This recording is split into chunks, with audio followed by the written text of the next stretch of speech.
বাবা তার ছোট মেয়েটাকে কি করলো, নির্বাসনে দিল যে এই মেয়েটা খারাপ। এইটা হচ্ছে এমন এক ধরনের গান, মানে কি বলছে যে হে সুন্দরী হেলেন আমাকে একটা কিস করো, হ্যাঁ ইমোর্টাল, আমাকে একটা ইমোর্টাল, আমাকে হয়ে যাবে। এটা খ্রিস্টান ধর্মেও তাই আছে যে যদি কেউ ব্ল্যাক ম্যাজিক শেখে সে দুযোগে যাবে।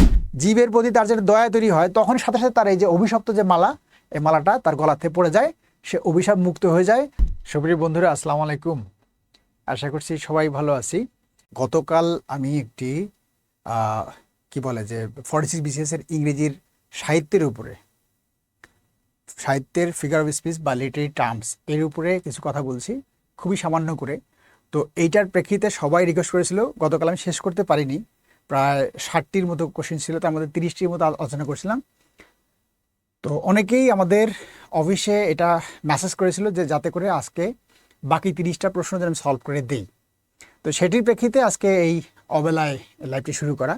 তো আমি জানি না যারা পরীক্ষা দিবে তারা আদৌ এই লাইভে অংশগ্রহণ করবে বা এই ভিডিওটা দেখবে কিনা। যদি দেখে তাদের জাস্ট একটু প্র্যাকটিস হবে। আর যারা পরীক্ষা এবার দিবে না তাদের জন্য ভবিষ্যতে কাজে লাগবে, কারণ এই যে লিটারি টার্মস এখান থেকে 2 নাম্বার 3 নাম্বার থাকতে পারে। আর বিশেষ পরীক্ষায় এই 2-3 নাম্বার অনেক গুরুত্বপূর্ণ, বিশেষ করে ইংরেজি থেকে। কথা একদম শেষ, একদম চলে যায় কালকের যে জায়গাটা আমি রাখছিলাম ওখান থেকে শুরু করব। আমি জানি না পরের কোশ্চেনগুলো কী কী আছে, একদম তাড়াহুড়ো করে শুরু করা। এটা হচ্ছে আগের দিনের যে স্লাইড সেটে দেওয়া আছে, আমি কোশ্চেনগুলো চলে আসি। তাহলে মানে আগের দিন ছিল কোথায় 30টা বা 29টা বোধহয় করেছিলাম, দেখি কততে রাখা আছে 31, তার মানে 30টা পর্যন্ত ছিল। আজকে 30 থেকে শুরু হচ্ছে। তো যাদের সময় আছে তারা যুক্ত হও, আর যাদের সময় নাই তারা অন্য প্রশ্নগুলো করো, পরে এই ভিডিওটা দেখে নিও, এটা লাইভ হিসেবে থেকে যাবে, পরে দেখে নিও। আমি এটার গতকাল ব্যাখ্যা বিশ্লেষণ করেছি, সিমিলি কি, মেটাফোর কি, পার্সনিফিকেশন কি, হ্যান ত্যান মোটামুটি যেগুলো সামনে আসছে সেগুলো বিশ্লেষণ করে দিয়েছি। আমার মনে হয় সেগুলো একটু সহজ হয়ে গেছে তোমাদের জন্য, যে কারণে তোমরা রিকোয়েস্ট করেছো আজকে এটা করার জন্য। আজকে যদি কিছু নতুন কিছু সামনে পড়ে আমি আজকেও বলার চেষ্টা করব। এর সাথে আরেকটা কথা বলে দেই, সেটা হচ্ছে এখানে বিভিন্ন কোটেশন যেটা থাকে, উদ্ধৃতি যেটা থাকে, এটার পরীক্ষা কিন্তু অনেক কটা থাকে উদ্ধৃতি, ঠিক আছে, সেইটাও কিছু উদ্ধৃতি দেওয়া আছে আজকে। তো আমি চেষ্টা করবো ওই উদ্ধৃতিগুলো নিয়ে কথা বলার জন্য।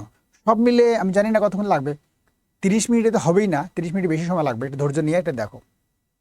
আসো কথা শেষ, আমি দেখি পেনটেন ঠিক আছে কিনা, একটু বাড়িয়ে নেই। কমেন্ট কিন্তু বেশি পড়তে পারবো না, কিন্তু তোমাদের কাজ হচ্ছে যে যেটা উত্তর, যেটা তোমার কমন পড়লে তুমি লিখে ফেলবা, লিখলে এটা ভুলবা না, এইটা আমি জোর দিই সবসময় লেখার জন্য। কমেন্টে অনেক কিছু থাকে, এটা আমি যদি পড়তে যাই তাহলে অনেক সময় নষ্ট হবে। হ্যাঁ, জাস্ট এটা বলে যাই, যেহেতু পরীক্ষার্থীদের জন্য এটা বলা, তো আমি জানি না কতটুকু কাজে লাগবে। আসো দেখি। The foggy day mocks at my plan to wash clothes. কি বলছে দেখো কোশ্চেনটা, এই যে foggy day, কুয়াশাচ্ছন্ন যে ডে, মক্স মানে হচ্ছে ইয়া করা, ব্যঙ্গ করা, বিদ্রুপ করা, মোকারি বলে না, সেই মোকারি, বিদ্রুপ করা। অ্যাট মাই প্ল্যান, আমার প্ল্যানে, টু ওয়াশ ক্লোথস, এটা যাই বলছে কি বলছে, foggy day mocks at my plan, এটা কি বলছে, এটা কি, ঠিক আছে, এটা কি বলছে প্রশ্নটা, the literary technique used in the sentence is, এটা কি হবে। এইটা দেখো, পার্সনিফিকেশন আছে, অ্যানালজি আছে, মেটাফোর আছে, নান অফ দ্য অ্যাবভ আছে। তাহলে foggy day mocks, এই যে গতকাল আমি বিশ্লেষণ করেছিলাম যে প্রাণহীন কোনো জিনিস যদি সেটা প্রাণীর মতো আচরণ করা বুঝায়, প্রাণহীন কোনো বস্তুকে বা কোনোটা জিনিস দিয়ে যদি প্রাণীর মতো আচরণ করা বুঝায়, ঠিক আছে, তাহলে সেইটা হবে পার্সনিফিকেশন। যেমন আমি যে বলছিলাম, কি মনে আছে কিনা, যে এই কলমটাই বললাম যে ও কলম তুমি আমাকে সমৃদ্ধ করেছো, তাহলে কলমকে যে আমি তুমি করে বললাম, এইটা হচ্ছে পার্সনিফিকেশন। তো ওইটা নিয়ে কালকে তো অনেকগুলো এক্সাম্পল ছিল, আমার যতটুকু মনে হচ্ছে এইটাও পার্সনিফিকেশন হবে। কেন হবে, foggy day এটা কোনো প্রাণ নাই, এইটা কি করছে, foggy day মানে দিনটা ব্যঙ্গ করতেছে, মুখ করতেছে। এই যে দিনটা মুখ করতেছে, দিনের তো মুখ করার কথা না, কারণ এটা অ্যাক্টিভ হইতে কাজ করতেছে, এই জন্য এটা হবে পার্সনিফিকেশন। আমরা দেখি অ্যান্সারটা কি আছে। ইয়েস, অ্যান্সারটা হচ্ছে পার্সনিফিকেশন। ওকে, তাহলে এটা আমরা কি বুঝলাম, দেখো কোশ্চেনটা একটু ঘুরিয়ে দিচ্ছি সুন্দর করে, এটা পরীক্ষা কিন্তু এগুলো আসছে, আরও আসবে সামনে। এইটা একটা ডে, foggy ডে, এই foggy ডে একটা, এই ডেটা কি করছে, মোক্স করছে। ডে কি কাজ করলো, প্রাণীর মতো কাজ করলো। যেমন করিম মোক্স মানে করিম বিদ্রুপ করে, এরকম ফগি ডে মক্স, মানে ফগি ডে বিদ্রুপ করে। তার মানে কি, ফগি ডে তো বিদ্রুপ করার কথা না, ওটা তো প্রাণ নাই। এই প্রাণহীন বস্তুর বা এই দিনের প্রাণীর মতো যে আচরণটা করলো, এইটা হচ্ছে পার্সনিফিকেশন। এই জন্য আনসারটা এইটা, এ উত্তর। ঠিক আছে, উত্তর পারলে ভালো, না পারলে আমি বলে দিচ্ছি। দেন 32, ব্যালেট কি? বহুবার পরীক্ষা আসছে, এটা বহুবার আসছে পরীক্ষায়। হ্যাঁ, ব্যালেট কি? ব্যালেট হচ্ছে যে একটা হচ্ছে লং ন্যারেটিভ পোয়েম আর একটা হচ্ছে শর্ট ন্যারেটিভ পোয়েম। দুই ধরনের জিনিস, একটা হচ্ছে লং, একটা হচ্ছে শর্ট। বুঝছি তো? যেটা লং, দীর্ঘ যেটা কবিতা থাকবে ওইটা হচ্ছে কি, এপিক। যেটা লং যেটা হবে সেটা হচ্ছে এপিক, গতকাল এটা আমি বলছি। আর যেটা শর্ট হবে, শর্ট ন্যারেটিভ পোয়েম, ওইটা হচ্ছে ব্যালেড। বুঝছো? যেটা শর্ট ওটা হচ্ছে ব্যালেড, আর যেটা লং সেটা হচ্ছে এপিক। আশা করছি মনে থাকবে। এখানে বলছে ব্যালেড, তার মানে শর্ট হবে। হ্যাঁ, এই যে আছে শর্ট লাভ পোয়েম, এটা তো লাভ পোয়েম না। হ্যাঁ, এটা লাভ পোয়েম থাকে তো এটা কাটা। রাইমিক ভার্স, এটাও কাটা। Kind of short narrative poem, এই যে শর্ট ন্যারেটিভ পোয়েম আছে। হ্যাঁ, এটা কি আছে শর্ট কন্ডোলিং পোয়েম। কন্ডোলিং হচ্ছে এটা হচ্ছে সান্ত্বনা, বা এটা সান্ত্বনামূলক কবিতা। সান্ত্বনামূলক কবিতা এটা না, তার মানে এটা না, এটা না, এটা না, এইটা উত্তর। মানে শর্ট ন্যারেটিভ পোয়েম, এটা হচ্ছে উত্তর। খেয়াল রাখতে হবে এইটুকু, যে শর্ট পোয়েম আছে কিনা। তাহলে ব্যালেড হচ্ছে শর্ট ন্যারেটিভ পোয়েম। এই ন্যারেটিভ পোয়েম এটা কি, শর্ট। আর যদি লং হইতো সেটা হচ্ছে এপিক। তারপরে কি আছে, what is the meaning of the word deeds? এইটা মানে কি? এইটা হচ্ছে এমন এক ধরনের গান যেটা মানে কি বলে, যে বা এই কিছু আছে না, যে সুর দিয়ে যে গ্রামের মধ্যে বলে, সেটার মধ্যে কি হয়, যে বিভিন্ন শোক নিয়ে, দুঃখ নিয়ে, কষ্ট নিয়ে, যে শোকাবহ পরিবেশে যে যে যে গানটা বা যে স্তুতিগুলো গাওয়া হয় সেটা হচ্ছে ডিডস। তাহলে এইটার কোনটা হবে উত্তরটা? দেখবো যে যেমন শোক টোক আছে কোনটার মধ্যে, শোক কথাটা লেখা আছে কোথায়? সনেট সিকোয়েন্স, এটা হবে না। এক্সপ্রেসিং প্যাট্রিয়টিক হবে না। Verse telling about an adventure, এটা হবে না। এইটাই হবে উত্তর। কি আছে? গ্রিফ, ল্যামেন্টেশন, বিলাপ, মাউর্নিং, শোক। তার মানে দুঃখ, গ্রিফ, দুঃখ, শোক, হতাশা, এগুলো হচ্ছে এই ডিডস। তার মানে উত্তরটা হচ্ছে ডি। একটা করে কি পয়েন্ট মনে রাখতে হবে, যে কোনটার জন্য কিভাবে আনসার করি, ওই কি পয়েন্টটা কি। 34 নাম্বারটা, এই তো দ্রুত হচ্ছে। Which one is a metaphor? গতকালে মেটাফোর নিয়ে অনেক কথা হয়েছে, জাস্ট ঝটপট বলে ফেলি। মেটাফোরটা কি ছিল? এটার মধ্যে কোনটা মেটাফোর? যদি অ্যাজ থাকে, অ্যাজ লাইক থাকে, তাহলে হচ্ছে সিমিলি। এটা আমরা জানি। তার মানে এটা অ্যাজ আছে, এটা হবে না, এটা simile. He is the sort of the family. আরেকটা কি আছে? শি সিংস লাইক, এই যে লাইক আছে, লাইক থাকতে এটা হবে না। The boy takes after his mother. এবার আমরা দেখি, he is the sort of the family, এইটা, অথবা the boy takes after his mother. এই যে টেক আফটার মানে কি? এটা পরীক্ষা কিন্তু আসে, গ্রুপ ভার্ব হিসেবে আসবে, বহুবার আসে। লুক আফটার মানে হচ্ছে দেখাশোনা করা, লুক আফটার, এইটা পরীক্ষা কিন্তু আসে, এটা খেয়াল করবা। টেক আফটার মানে হচ্ছে কারো মতো হওয়া, সদৃশ হওয়া। কিন্তু মনে রাখবা যে লুক আফটারের সাথে এটা গোলমাল লাগাই ফেলা অনেকে। লুক আফটার মানে হচ্ছে দেখাশোনা করা। She looks after her father, সে তার বাবার দেখাশোনা করে। But she takes after her father মানে তার বাবার মতো দেখতে। এই যে দেখো কম্পারিজনটা কি আছে, যে দ্য বয়, এই ছেলেটা কার মতো? একদম তার বাবার মতো। কিন্তু এখানে অ্যাজ এবং লাইক কিছুই বলে নাই। এই যে অ্যাজ লাইক বলে নাই, তার মানে ডিরেক্ট তার বাবার সাথে কম্পেয়ার করা হয়েছে। দ্যাটস ওয়াই এইখানকার মেটাফোরটা এইটা হবে, ডি উত্তর। ঠিক আছে। দেন 35, প্রলোগ কি? প্রলোগ তো এটা আমরা সবাই জানি বোধহয়, যে কোনো নাটকের যে শুরুতে যে ওই নাটক সম্পর্কে যে কথাগুলো বলা থাকে সেটা হচ্ছে প্রলোগ। তাহলে এটা কি আছে, কি বলা যাবে? এটা পোয়েম তো হবেই না, এটা কি হবে? এই যে প্লে মানে হচ্ছে নাটক। অ্যান ইন্ট্রোডাকশন, এই যে শুরুতেই, an introduction to A play or a literary work, এটা হবে উত্তর, বি উত্তর। এটা তো আমরা সবাই জানি, কমন। দেন আমরা যাই 36, ম্যাকিয়াভেলিয়ান ক্যারেক্টার কি? গতকাল আমি বলছিলাম মেলোড্রামা নিয়ে। মেলোড্রামা হচ্ছে ভয়ঙ্কর ড্রামা। হ্যাঁ, যেগুলো আমি বলছিলাম, যে সেনেকার থাইস্টিসের কথা বলছিলাম, আরও অনেকগুলো আছে ভয়ঙ্কর ড্রামা, মানে যেখানকার বিভৎস ঘটনাগুলো তুলে ধরা হয়। ঠিক আছে, তো এইখানে কি বলছে? Machiavellian character. ম্যাকিয়াভেলিয়ান ক্যারেক্টার হচ্ছে যে এই ক্যারেক্টারটা চাতুরিপূর্ণ ক্যারেক্টার, ছল চাতুরি করে, সেটা হচ্ছে ম্যাকিয়াভেলিয়ান ক্যারেক্টার। ওকে, এখানে উত্তরটা ওই টাইপের নেগেটিভ কোনো ক্যারেক্টার কথা বলা থাকলে সেটা হবে উত্তর ম্যাকিয়াভেলিন। তাহলে কি আছে এখানে, এতে আছে অনেস্ট পারসন, তাহলে ম্যাকিয়াভেলিন অনেস্ট হবে না, ডিজঅনেস্ট হবে বা নেগেটিভ কিছু হবে। সেলফিশ পারসন এইটা হতে পারে, আরও কিছু আছে কি না, কারেজিয়াস পারসন এটা পজিটিভ, পজিটিভ হবে না। জুডিশিয়াস পারসন বিজ্ঞ পারসন এটাও হবে না, তার মানে আনসারটা হচ্ছে এইটা বি। ম্যাকিয়াভেলিন হচ্ছে নেগেটিভ, চারটার মধ্যে এটা শুধু নেগেটিভ, বাকিগুলো বাদ, এটা উত্তর। ক্যাটাস্ট্রফি কি? ক্যাটাস্ট্রফি হচ্ছে এমন একটা জিনিস, মানে একটা নাটকের সুন্দর একটা গল্প চলতেছে, হঠাৎ করে এমন একটা ঘটনা ঘটে যাবে যে ঘটনার কারণে ওই নাটকটা অন্যদিকে টার্ন করবে, হঠাৎ করে ঘটবে এই ঘটনাটা, ঠিক আছে?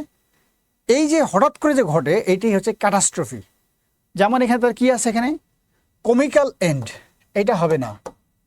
কমিক ট্রাজিক এন্ড, এই যে ট্রাজিক এন্ড, হ্যাঁ, the comic tragic end of the play, এটা হতে পারে। আরও দেখি কি আছে, comic tragic end of the play. এই যে ডে আছে, অফ দ্য ডে, এটা হবে না। তাহলে এটা আমার ভুল, এটা হবে না উত্তরটা, কারণ এখানে ডে আছে। এইটা দেখি, the comic tragic end of the play, এই যে প্লে আছে নাটকের হতে হবে এটা, অর্থাৎ ক্যাটাস্ট্রফি কোথায় হবে, কবিতায় হবে না, গল্পে হবে না, ঠিক আছে? কোথায় হবে, নাটকের মধ্যে হবে। এটা আছে ডে, এই জন্য এটা হবে না, নান অফ দ্য অ্যাবভ। তাহলে এইটা আছে, the comic tragic end of the play, এইটা সি উত্তরটা হবে, ঠিক আছে। 38, writing a formal composition or speech expressing high praise of somebody.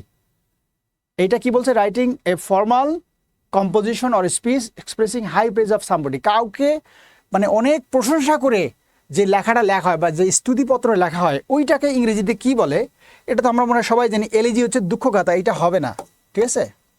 Caricature হবে না, এক্সাজারেশন অতিরঞ্জন করা এটা হবে না, উত্তরটা হবে ইউলজি। অর্থাৎ কাউকে যদি উচ্চ স্বরে প্রশংসা করে কোনো কিছু বলা হয় বা স্তুতি করা হয় তার সম্পর্কে লিখিত আকারে, যেমন আমরা কেউ যদি বিদায় অনুষ্ঠান হয়, বিদায় অনুষ্ঠানে আমরা কী করি, যিনি চলে যায় তার সম্পর্কে আমরা অনেক ভালো ভালো কথা বলি, রাইটিং আকার থাকে, কেউ যেন পড়ি, ঠিক আছে? এটাকে হলো ইউলজি। আনসার হচ্ছে বি হবে। এগুলো মনে রাখবো, কিন্তু এগুলো পরীক্ষা কমন থাকে, বিশেষ পরীক্ষাতে আসছেই, অন্যান্য পরীক্ষাও আসে। Life is like a pathless wood, তাহলে এইটা কি হইতে পারে উত্তর? এখানে কি আছে, metaphor, conceit, simile, symbol. Symbol হচ্ছে কোনো কিছুর প্রতীক হওয়া, এটা উত্তরটা হবে না। Life is like a pathless wood, এই যে লাইক আছে, আমরা কি জানি যে যদি অ্যাজ থাকে এবং লাইক থাকে, এটা থাকলে সেটা কি হয়, মেটাফোর হয় না সিমিলি হয়? কালকে আমরা বলছিলাম সিমিলি হয়, তাহলে এইটা মেটাফোর হবে না, উত্তর হবে, সরি এটাও না, এইটা হবে সিমিলি হবে। 40, এতে শেষে আসছে। আইজ আর অশন, আইজ আর অশন, এই যে the figure of speech used here is, এইখানে কোন ফিগার অফ স্পিচ আছে, আইজ আর অশন, মানে চোখ তো নয় যেন সমুদ্র। এই যে কথাটা বলছে যে চোখটাই সমুদ্র, এটা কিন্তু বলে নাই আইজ আর, এটা কিন্তু লাইক বলতে পারতো, লাইক অশন এটা বলতে পারতো। আইজ আর লাইক অশন মানে কি, চোখগুলো হচ্ছে সমুদ্রের মতো, এটা বলতে পারতো। এখানে লাইক নাই, ডিরেক্ট বলছে। আমরা কি বলছিলাম গতকাল, যে শেরে বাংলা হচ্ছে বাংলার বাঘ, তার মানে শেরে বাংলা বাংলার বাঘের মতো না, এটা বলিনি কিন্তু। কি বলছে, ডিরেক্ট শেরে বাংলা বাংলার বাঘ, ডিরেক্ট বললে কি হয়, মেটাফোর হয়। আর যদি বলা হয়তো শেরে বাংলা হচ্ছে বাংলাদেশের বাঘের মতো, বা শেরে বাংলা বাঘের মতো সাহসী, এই যে মতো কথাটা বলা হচ্ছে, তখন হয়তো সিমিলি। এখানে কি বলছে, আইজ আর অশন, ডিরেক্ট কথা বলছে। যদি ডিরেক্ট কম্পারিজন করা হয় সেটা হচ্ছে মেটাফোর, 100% এটা হবে মেটাফোর। 41, লিজা ইজ এ রোজ, একই কোশ্চেন, সেম কোশ্চেন। এবারও দেখি আমরা কি আছে, লিজা ইজ এ রোজ, এই যে আমরা দেখি, এটাও দেখো পরীক্ষা আসছে, অন্যান্য পরীক্ষাতে আসেই। Liza rose, Liza is as beautiful as a rose, এরকম হতে পারতো, অ্যাজ হতে পারতো। অ্যাজ হইলে সেটা কি হইতো, সিমিলি হইতো। ডিরেক্ট কম্পারিজন করছে, বলছে লিজা ইজ এ রোজ, মানে লিজাই হচ্ছে একটা গোলাপ, গোলাপের মতো বলে নাই, ডিরেক্ট গোলাপ বলছে, দ্যাটস ওয়াই এটা হবে মেটাফোর। এইটা হবে উত্তর। তোমার উত্তরগুলো লিখে যাও, আমি উত্তরগুলো পড়তে পারতেছি না, sorry. Serious play with a sad ending is called dash, একটা খুব মারাত্মক নাটক চলতেছে, নাটকে হঠাৎ করে কী হলো যে একটা খুব বিয়োগাত্মক ঘটনা ঘটে গেল, এইটাকে বলে ট্র্যাজেডি, ঠিক আছে? প্রায় ট্র্যাজেডিগুলোতে এমন কিছু ঘটনা হবে যেটা একেবারে এন্ডে যায় দেখবে মারাত্মক একটা ঘটনা ঘটে গেছে। যেমন হ্যামলেটের কথা যদি বলি, হ্যামলেট কি হয়, হ্যামলেটের একদম লাস্ট সিনে যে সবাই হ্যামলেট মারা যায়, ওই যে হ্যামলেটের চাচা মারা যায়, সবাই মারা যায়। এইটা হচ্ছে যে এত সুন্দর একটা নাটক, শেষ হচ্ছে কি সবাই মারা যায়, যে কারণে কি হয়, এটা ট্র্যাজেডি হয়। এইভাবে আমরা দেখি ম্যাকবেথ, ম্যাকবেথ একটা ট্র্যাজেডি। ম্যাকবেথ এত বড় একটা বীর থাকে, মারাত্মক বীর, সেই বীর কি হয় যে লাস্টে যে তার এমন একটা পতন হয় যে পতনের জন্য দর্শকের মনে একটা করুণা আসে, দর্শকের মনে একটা মায়া তৈরি হয় তার প্রতি। অর্থাৎ ট্র্যাজেডির মধ্যে কি থাকবে, ট্র্যাজেডির মধ্যে এমন একজন হিরো থাকবে যে হিরোটাকে নিয়ে দর্শকের মনের মধ্যে একটা, তার মধ্যে কি থাকবে যে সে ভিলেন হতে পারে, সে খারাপ কাজ করতে পারে বা সে ভালো কাজ করতে পারে, এবার এমন কিছু কাজ সে করবে যে সেই হিরোর মতো, হিরোর অ্যাক্টিভিটিস তার মধ্যে থাকবে। কিন্তু এমন একটা ভুল সে করবে, ট্র্যাজেডি কখন হবে, যে হিরো এমন একটা ভুল করবে যে ভুলটার কারণে দর্শকের মনে আফসোস জাগবে যে ইস, এই ভুলটা যদি না করতো, এটাকে বলে ট্র্যাজেডি। তাহলে কি বলছে, serious play with a sad ending, এটা হচ্ছে ট্র্যাজেডি। তো হচ্ছে এ।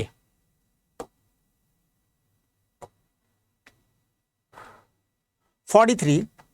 When a writer give human characteristic and attributes to object, it is called. When writers give human characteristic and attribute, এটা কি হবে? When writers give human characteristic and attribute to object, it is called. আমরা দেখব যে এই যে এটা কি বললাম, যে যেটা প্রাণহীন বস্তু সেটাকে প্রাণী হিসেবে আখ্যায়িত করলে সেটা কি হয়, পার্সনিফিকেশন হয়। আচ্ছা, এটা কি হবে, ডি হবে।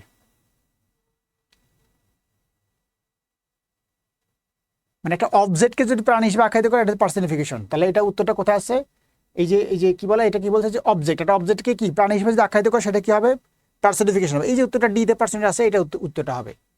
খুবই সহজ, এটা আমরা অনেকবার আলোচনা করছি। 44. টাইম ওয়েটস ফর নান, এটা কি হবে, টাইমটাই আমরা দেখতে পাচ্ছি কি, টাইম কারোর জন্য অপেক্ষা করে না। কাকে ইন্ডিকেট করছে, টাইমকে। এখানে টাইমকে পার্সন হিসেবে মিন করা হচ্ছে, পার্সন। টাইম কারোর জন্য অপেক্ষা করে না মানে কি, টাইম মনে হচ্ছে যে টাইম নিজেই বোধহয় অপেক্ষা করে না। এই যে টাইমের তো প্রাণ নাই, এই জন্য এটা হবে পার্সনিফিকেশন। এই যে উত্তর, পার্সনিফিকেশন।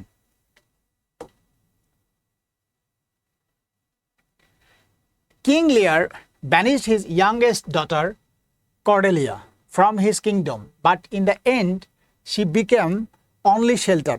এই যে কিং লিয়ার গল্পটা মনে হয় সবারই জানা আছে।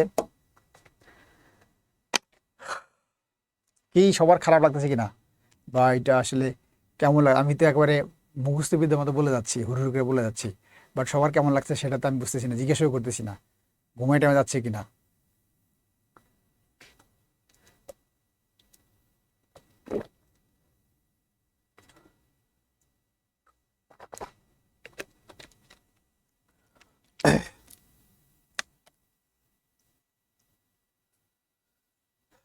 ওকে,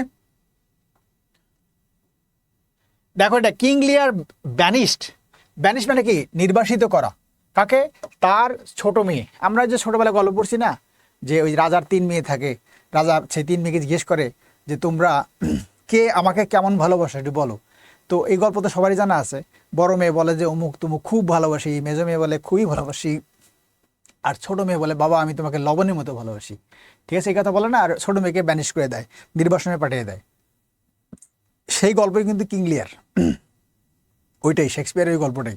ছোট মেয়েটা, ওই রাজা কিং লিয়ার কি করে, 3 মেয়েকে জিজ্ঞেস করে যে তোমরা কি করো, বড় 2 মেয়ে খুব প্রশংসা করে, আর ছোট মেয়েটা বলে যে বাবা আমি তোমাকে যদি সব ভালোবাসি তাহলে আমি আমার হাজব্যান্ডকে কীভাবে ভালোবাসবো, সো আমি আমার হাজব্যান্ডকেও ভালোবাসবো, আমি তোমাকেও ভালোবাসবো। আমার হাজব্যান্ডের জন্য সব ভালো আমি তোমাকে বাঁচতে পারবো না, আমার হাজব্যান্ডকে আমি অবশ্যই ভালোবাসবো, তোমাকেও ভালোবাসবো। এই কথাটা বলার পরে রাজা একদম খেপে যায়। রাজা কি করে, ছোট মেয়েটাকে নির্বাসনে পাঠিয়ে দেয়। ঠিক আছে, এই ছোট মেয়েই লাস্টে রাজাকে শেল্টার দেয়, আশ্রয় দেয়, এবং রাজাকে দেখভাল করে, রাজাকে বিপদে হাতে বাঁচায়। আর বড় মেয়ে, অত্যন্ত বড় 2 মেয়ে রাজাকে খুব টর্চার করে, অত্যাচার করে। ঠিক আছে, এটা হচ্ছে কিং লিয়ারের কাহিনী, বিশাল কাহিনী, এত কাহিনী বলার এখন সুযোগ নাই, সময় নাই। জাস্ট মনে রাখো কি বলছে, ওইটাই বলছে, কিং লিয়ার ব্যানিশড হিজ ইয়াংগেস্ট ডটার। এই গল্পটা এই জন্যই বললাম কারণ এটা উত্তরের সাথে সামঞ্জস্যপূর্ণ। তার ছোট মেয়েকে নির্বাসনে দিয়ে দেয়, কিন্তু ওই ছোট মেয়ের কাছেই সে লাস্টে শেল্টার নেয়। এইটাকে বলে আয়রনি। আয়রনি বুঝছো, আয়রনি, এটা হচ্ছে ভাগ্যের, আয়রনি অফ ফেট বলে, ভাগ্যের পরিহাস। আয়রনি বাংলা হচ্ছে পরিহাস, বলে নির্মম পরিহাস, সেই আয়রনি অফ ফেট। ঠিক আছে, অর্থাৎ তুমি মনে করতেছো এইটা, যেমন আমি বললাম যে আমি কালকে, হ্যাঁ কালকে আমি এইটা করব, সব কিছু ঠিক আছে, তোমাদের বললাম যে কালকে আমি কি করব, ইয়ার উপরে ক্লাস নিব, একটা ধরলাম যে কি ওই যে একটা কম্পোজিশন পার্ট আছে খুব ইম্পর্টেন্ট, ওটার উপরে ক্লাস নিব, হ্যাঁ তো এটা বললাম, কিন্তু কালকে আমার এমন একটা কাজ পড়ে গেল যে আমি এটা নিতেই পারলাম না ক্লাসটা। এটা হচ্ছে আয়রনি, আমি বললাম একটা হয়ে গেল আর একটা, বা আমি ওইটা না নিয়ে অন্য একটা নিলাম, সেটা হচ্ছে আয়রনি। অর্থাৎ আমি বলছি একটা, করলাম একটা, বা একটা হওয়ার কথা, নিশ্চিত হওয়ার কথা এটা, কিন্তু বাস্তবে আর একটা হয়ে গেছে, ঠিক আছে, বা একটা জিনিস বলতে যাচ্ছে করতে যাচ্ছে একটা, কিন্তু ঘটবে আর একটা, এটা দর্শক জানে, এটা হচ্ছে আয়রনি। আর অ্যালিগরি বলছিলাম গতকাল, অ্যালিগরি মনে আছে কিনা?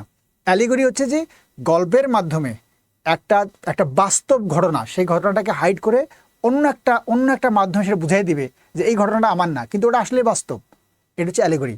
গতকাল বলছিলাম, ভিডিওটা দেখে নিও।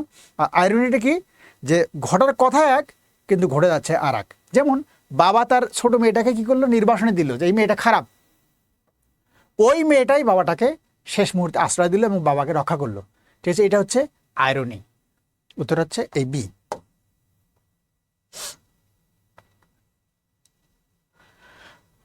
মানে ওইটা ওইরকম কোশ্চেন প্রচুর আছে। এখন কটা কোটেশন দেখি, মানে উদ্ধৃতি কয়েকটা দেখি, উদ্ধৃতি কি আছে, আমার মনে আছে কিনা জানি না, বাট উদ্ধৃতিগুলো পরীক্ষা কিন্তু খুব থাকে। ওকে, দেখা যাক, উদ্ধৃতি বলবো, অল্প কটা বলবো, হ্যাঁ সবার একটা রাত হয়ে গেছে, ঘুমাচ্ছে কিনা। নেট তো খুবই খারাপ, নেট ঘুরতেছে না, নেট কি দেখা যাচ্ছে আসলে? আমার কথা কি শোনা যাচ্ছে? একটু কমেন্ট করে জানাও, কারণ নেট ভয়ঙ্কর খারাপ।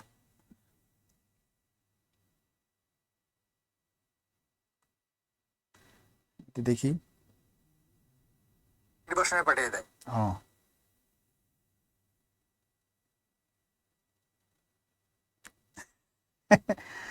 আচ্ছা ঠিক আছে, গুড। কিছু লাইন দেখি আমরা, হ্যাঁ যেগুলো পরীক্ষা থাকতে পারে, আমরা কয়েকটা লাইন দেখি, ঠিক আছে। এইবার দেখি এটা কি আছে, দেখো, was this the face that launched 1,000 ships and burned the topless towers of Ilium? Who speaks the famous lines? এই যে দেখো, কে বলছে এই লাইনটা, এটা আসছে পরীক্ষা, এবার পরীক্ষা আসবে, কিন্তু আসবেই, ঠিক আছে। এখানে কি বলছে, এখন এগুলান হয় কি, সমস্যা কোন জায়গায় এই লাইনগুলোর ক্ষেত্রে, কারণ সবাই তো ইংলিশ সাহিত্যে পড়েনি, অর্থাৎ যারা এই ভিডিওটা এই ক্লাসটা দেখতেছো তাদের মধ্যে থেকে 99% মানে 99.9% তোমাদের ইংলিশ সাহিত্যে পড়াশোনা নাই। অন্য কোথাতে তোমরা হয়তো ভালো ছাত্র, ভালো স্টুডেন্ট ছিলা, কিন্তু ইংলিশ সাহিত্যে তোমার পড়ার তো সুযোগ হয় নাই, বা সময়ও হয় নাই, দরকারও হয় নাই। তার মানে এখান থেকে এই লাইনটা কোথাতে দিল তুমি কেমনে জানবা? এই যে মুশকিল, আর যদি পড়া হয় তা মনে রাখা কষ্টকর। আমি একটু করে ক্লু দেই যাতে করে তোমার এটা পরীক্ষা হলে মনে পড়ে। এই যে এই লাইন কিন্তু আসে, was this the face that launched 1,000 ships and burned the topless towers of Ilium? বলছে এইটা কি সেই ফেস যেইটা এই যে মানে হাজার হাজার কি করছে, টাওয়ার ধ্বংস করে দিছে, অর্থাৎ ট্রয়ের কথা বলতেছে। ট্রয়ের যুদ্ধটা হয়েছে কাকে নিয়ে? সেই সুন্দরী, যেটাকে মানে কি বলে, ট্রয়ের মধ্যে সবচেয়ে সুন্দরী কে ছিল? হেলেন। হেলেনের যে সৌন্দর্য, এটা দিয়ে যুদ্ধ হয়, ট্রয়ের যুদ্ধটা হয় হেলেনকে নিয়ে, ঠিক আছে। এই কাহিনী তো সবারই জানা আছে। মানে আসলে কি সাহিত্যের ক্লাসে এমন হয়, গল্পের শেষ নাই, একটার পর একটা গল্প বেড়ে আসবে, তখন বিপদ। গল্পে একটা বলতে গেলেই অনেক দূর চলে যাবে। তা আমি এটাকে জাস্ট স্কিপ করে যাচ্ছি। ট্রয়ের মধ্যে হেলেনকে নিয়েই একটু বলে দেই, নইলে আমারও গলা খুসখুস করতেছে বলার জন্য, না বললে তো মনে করবো যে বললো না। হেলেন হচ্ছে ট্রয়ের যুদ্ধের মধ্যে কি থাকে, যে হেলেনের স্বামী হচ্ছে মেনেলাস, বিগ একটা চেহারা, বিশাল চেহারা, মেনেলাসের বিয়ে হয়। এই কি হয় যে পিচ্চি একটা ছেলে, এটা হচ্ছে প্যারিসের সাথে হেলেনের একটা সম্পর্ক হয়। হওয়ার পরে প্যারিস কি করে, ওই হেলেনকে ওই মেনেলাসের দেশ থেকে ভাগায় নিয়ে আসে, ট্রয়ে নিয়ে আসে, ঠিক আছে। তো আসার পরে কি হয় যে ওই যে হেলেনের যে হাজব্যান্ড মেনেলাস, এইটা সে সহ্য না করে মেনেলাস কি করে, ওর সাথে আরও যারা রাজা ছিল সবাই মিলে এই সমুদ্র পাড়ি দিয়ে এই ট্রয় আক্রমণ করে হেলেনকে উদ্ধারের জন্য। এই যে হেলেনকে নিয়ে যুদ্ধ হওয়ার পরে কি হয়, যে ট্রয়ের মধ্যে ওখানে যে বাড়ি ঘরটর, মানে এটা কি বলে, এটাকে রোমের মধ্যে যা ছিল বিল্ডিং সব পুড়ে দেয়, আগুন দিয়ে পুড়ে দেয়। এই যে যুদ্ধটা হয় সেটা হচ্ছে এই হেলেনকে নিয়ে।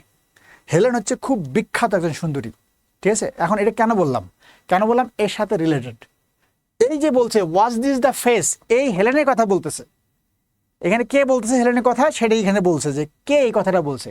ওয়াজ দিস দ্য ফেস, মানে এটা কি সেই ফেস যেটা কি করছিল, এই যে বার্ন্ড, পুড়ে ফেলছিল টপলেস টাওয়ার্স, মানে শত শত বিল্ডিং যেটা পুড়ে ফেলছিল, এটা কি সেই ফেস যার জন্য এটা করেছিল? তাহলে এখন এটা কে বলছে কথাটা?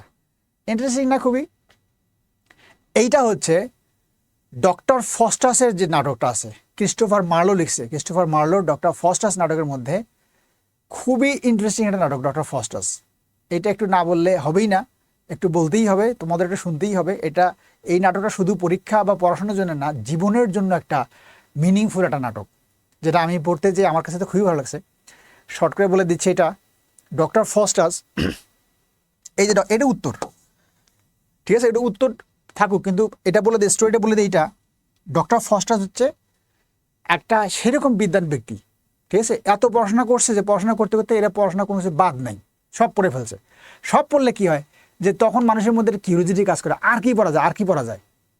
তখনও চিন্তা করলো যে আমার তো পড়ার কোনো কিছু বাকি নেই, তখন সে ব্ল্যাক ম্যাজিক শেখে, জাদুবিদ্যা শেখে। কে শেখে? Doctor Faustus. ডক্টর ফস্টাস কে লিখছে? ডক্টর ফস্টাস নাটকের নাম, বুঝিও কিন্তু ডক্টর ফস্টাস নাটকের নাম, এবং ওই নাটকের নায়কও হচ্ছে ডক্টর ফস্টাস। লিখছে কে? Christopher Marlowe. ডক্টর ফস্টাসের কাহিনীটা হচ্ছে যে সে যখন জাদুবিদ্যা শেখে, এই জাদুবিদ্যা শেখার সময় তখন, তোমরা যদি একটু কমেন্ট করে জানাও যে এই গল্প বললে তোমাদের কাছে বিরক্ত লাগে কিনা, তাহলে আমি বলবো না। নেট প্রবলেম আমি বুঝতে পারছি, নেট তো প্রবলেম, বাট এই গল্পটা তোমাদের কাছে কেমন লাগতেছে? ওকে, ফারহানা বলছে যে বলেন স্যার, খুব ভালো লাগতেছে। অ্যাকচুয়ালি আমি যখন পড়ছি, অনেক আগে পড়ছি, আমার বলতে একটু ভালো লাগতেছে, কি জানে, কিছুটা নস্টালজিক হয়ে যাচ্ছি, সেই অনার্সে থাকতে পড়তাম। Make me immortal with a kiss, very good, Aishi Dasgupta বলছে, ভেরি গুড। এটা ওকে, আমি একটু বলি তাহলে, তোমাদের সম্মতি পাওয়া গেছে, ভালো লাগছে বলেন। জোর করে বলতে হয় যে ভালো লাগছে, যেহেতু স্যার বলে যে বলেন, বলবো কি না, তখন তো বলেন না বলে তো উপায় নাই, সেই জন্য এটা সবাই জোর করে বলতেছে, ঠিক আছে বলেন, কি আর করা, বলতেই চাচ্ছেন। হ্যাঁ, তো এই জন্য আর কি আর করা। ওকে, আমি বলি।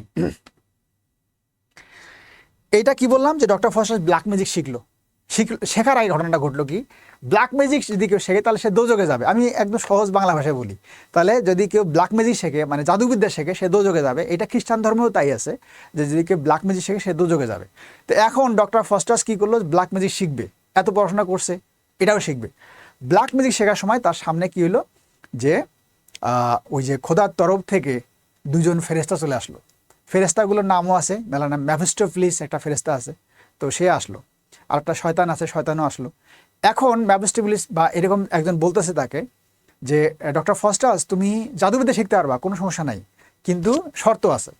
শর্ত হচ্ছে যে জাদুবিদ্যা শেখার জন্য তুমি যদি এটা ঢুকে যাও, তুমি পৃথিবীতে যা চাও সব কিছু তুমি করতে পারবা। এমন জাদুবিদ্যা তোমাকে শিখতে দেওয়া হবে যেটা নিয়ে তুমি পৃথিবীতে এমন কিছু নাই যেটা তুমি পারবা না, তুমি সব কিছু করতে পারবা। কিন্তু এটা সব কিছু করবা কয় বছরের জন্য?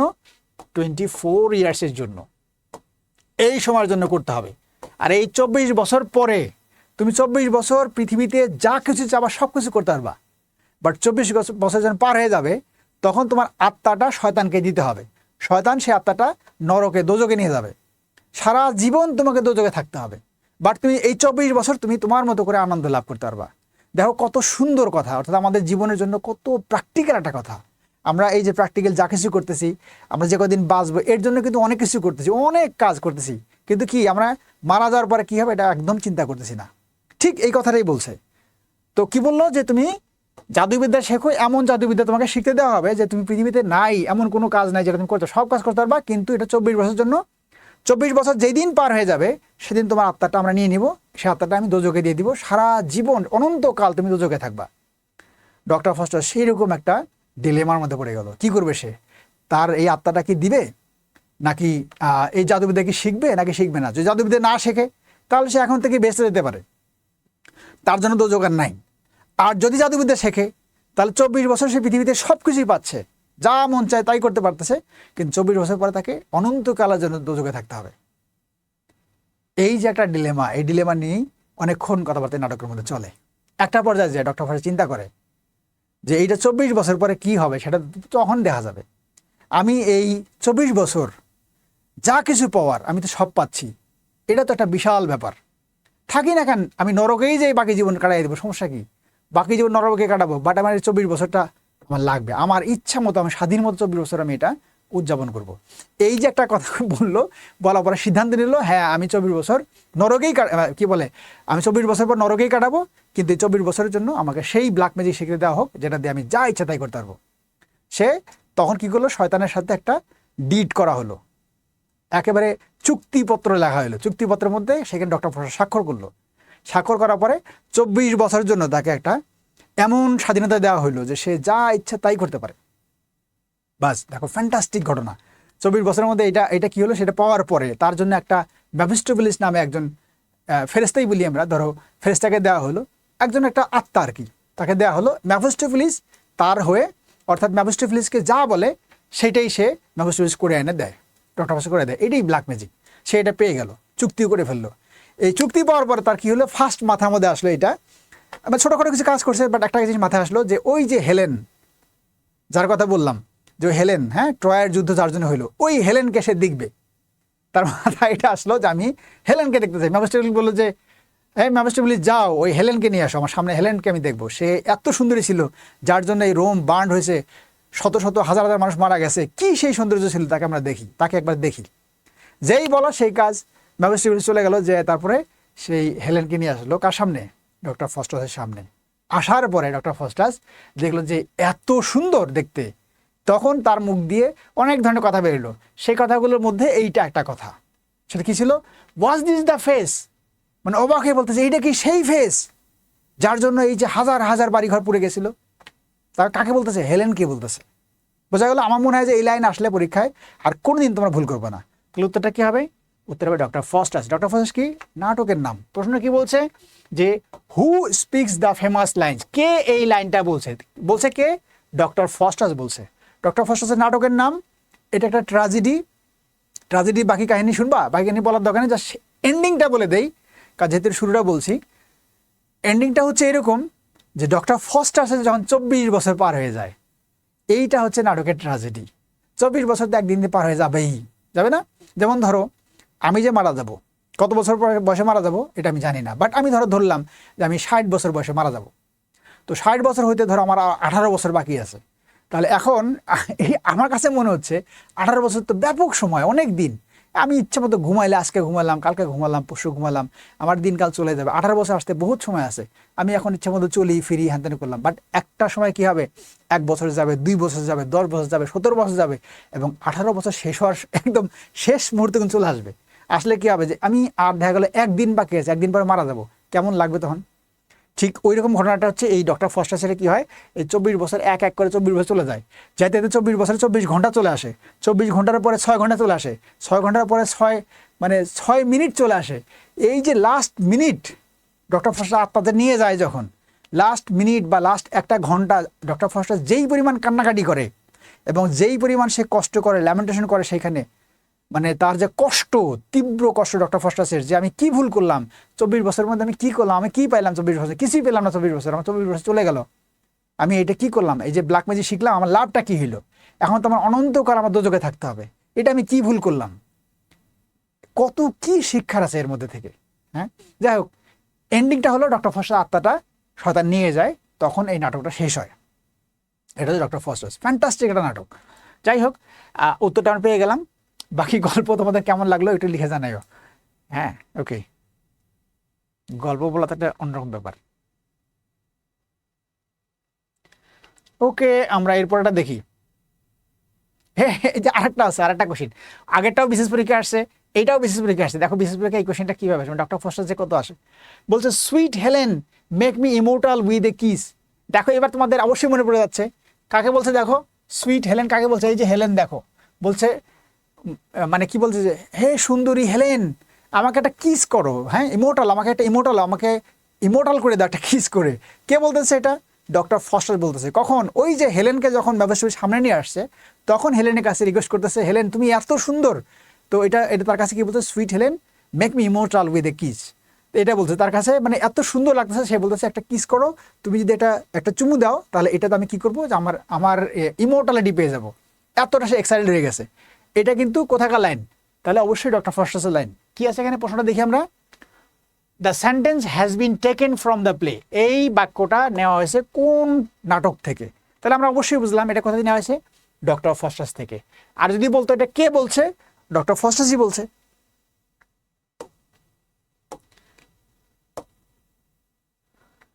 এইটা দেখো, all the perfumes of Arabia will not sweeten this little hand. all the perfumes মানে বলছে আরবের সমস্ত পারফিউমগুলো যদি এনে আমার হাতে দাও, আমার শরীরে দাও, আমার হাত গন্ধ যাবে না হাত থেকে। বুঝছো? এটা পরীক্ষা আসে, খুব আসে। দেখো 40 নম্বর পরীক্ষা আসছে। তোমরা চাইলে এটারও স্টোরি বলতে পারি, স্টোরি বলবো কিনা নাকি এমনি উত্তরটা বলে দেবো? উত্তরটা ঝটপট আমি দেখি কে কি বলো। স্টোরি বলতে গেলে 2 মিনিট লাগবে বা 1 মিনিট লাগতে পারে অ্যাটলিস্ট। এই ফাঁকে পানি খাই।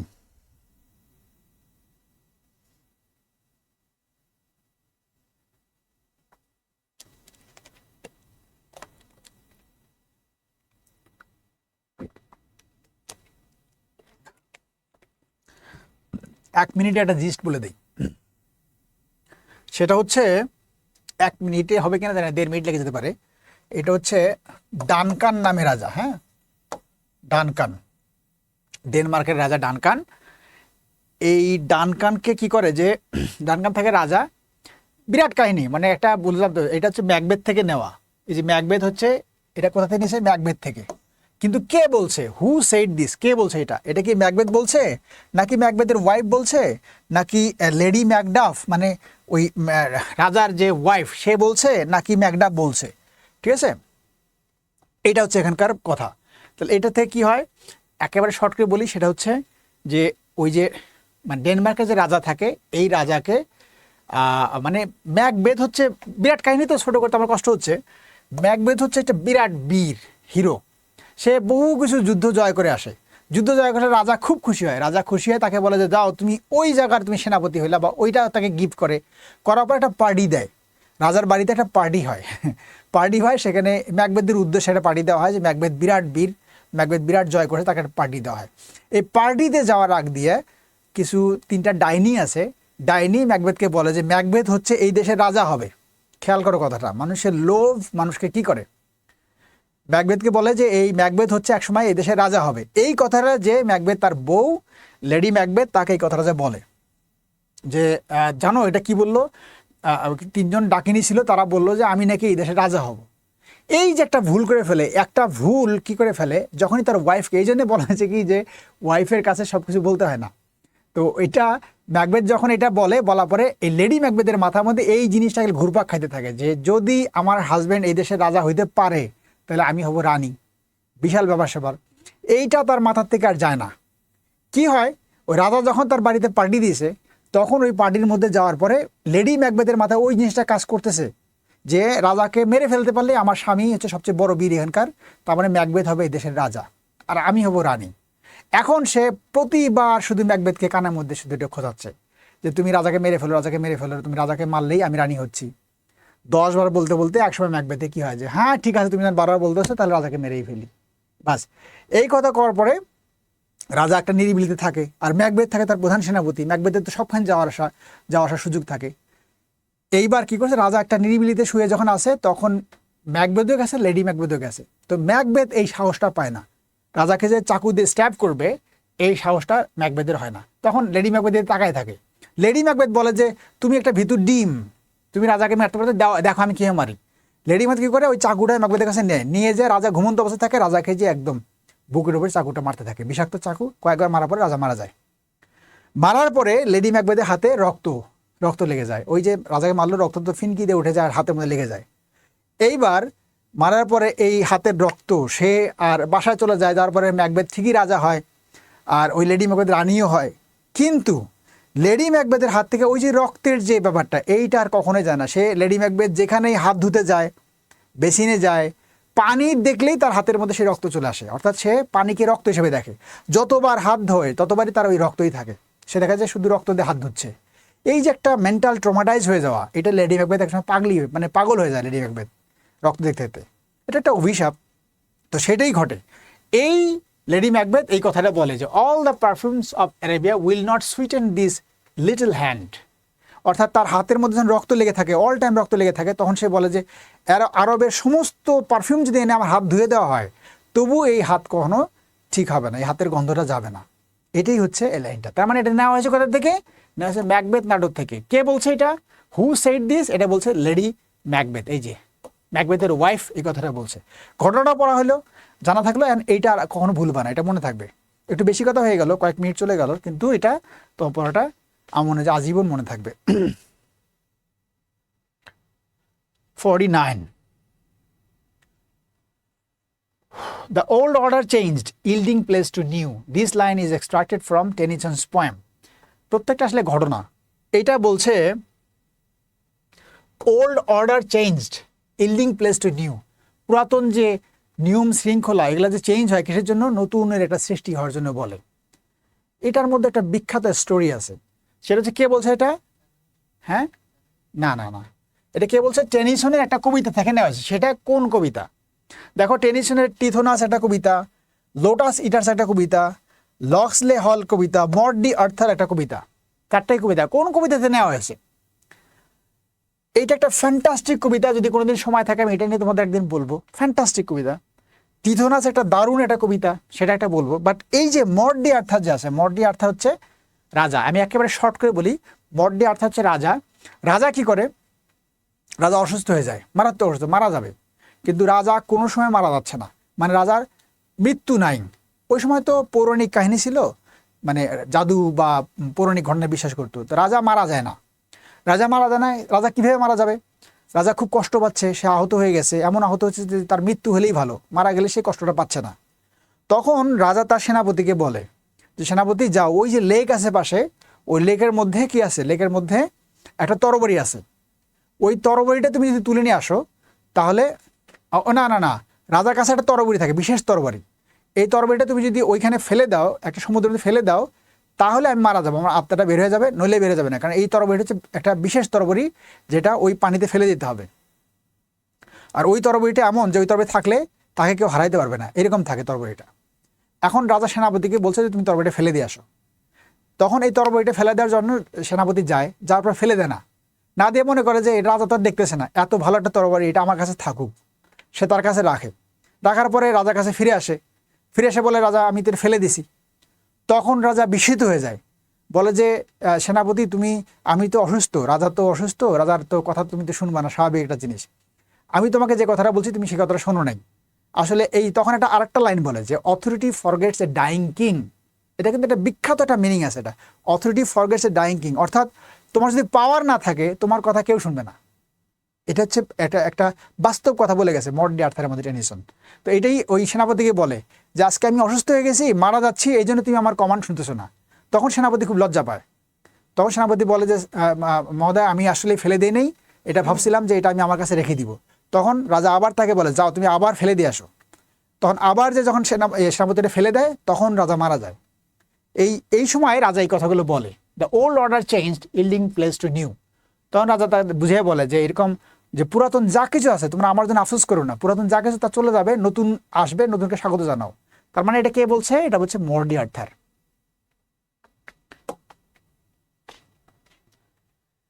তারপরে আমরা দেখি আর কি আছে। ফ্রেইলটি, এইটা ভুল আছে, ফ্রেইলটি এটা দায়ী হবে, এটা সব বইয়ে এটা ভুল লেখে। আমি দেখছি যে ভুলগুলো গাইড বই যেগুলো লেখে এটার মধ্যে দা নেম ইজ ওম্যান হবে না, হবে দাই নেম ইজ ওম্যান। দাই মানে হচ্ছে তোমার, দাও মানে হচ্ছে দাও, এটা হচ্ছে পৌরাণিক ওয়ার্ড। দাও মানে হচ্ছে ইউ, ইউ, দাই হচ্ছে ইয়োর, এটা হচ্ছে দাই, THY, দাই। ফ্রেইলটি, দাই নেম ইজ ওম্যান, এইটা আমি মাঝে মাঝে ওই যে ফেসবুকে আমার যে পেজ আছে মাঝে মাঝে লিখতাম।